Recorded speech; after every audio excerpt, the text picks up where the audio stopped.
Family மே 1க்கு release ஆக போகுது. ரொம்ப எக்ஸைட்டடாக இருக்கேன். இது என்னோட 2வது படம். எல்லாமே புதுசாக இருந்தது. ஒரு புது இண்டஸ்ட்ரி, புது லாங்குவேஜ், டீமாகவும் எல்லாரும் பயங்கர கோஆப்ரேட்டிவாக.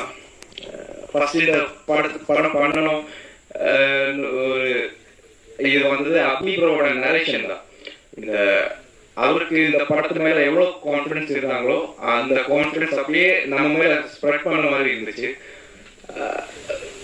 அது மாதிரி நான் தான் செட்டில் ரொம்ப டென்ஷனாக இருந்தது. நான் வெளியில் காட்டலாம், லாங்குவேஜ் ப்ராப்ளம்னால தான், வேற எதுவும் இல்லை.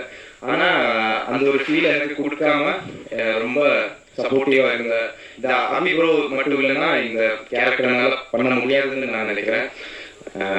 அது மாதிரி 2வது படம் சசி சார் கூடயும் சிம்ரன் கூடயும் எல்லாரும் கூடயும் ஒர்க் பண்ண முடிஞ்சதுல பயங்கர சந்தோஷமா இருக்கேன். எனக்கு தோணுது ஃபர்ஸ்ட் எல்லாருக்கும் ஆவேசம் மாதிரி ஒரு ஃபர்ஸ்ட் படம் கிடைக்காது. ஸோ அது மாதிரி எல்லாருக்கும் டூரிஸ்ட் ஃபேமிலி மாதிரி ஒரு செகண்ட் படமும் கிடைக்காது. அதில் நான் ரொம்ப பெஸ்ட்டாக இருக்கேன்.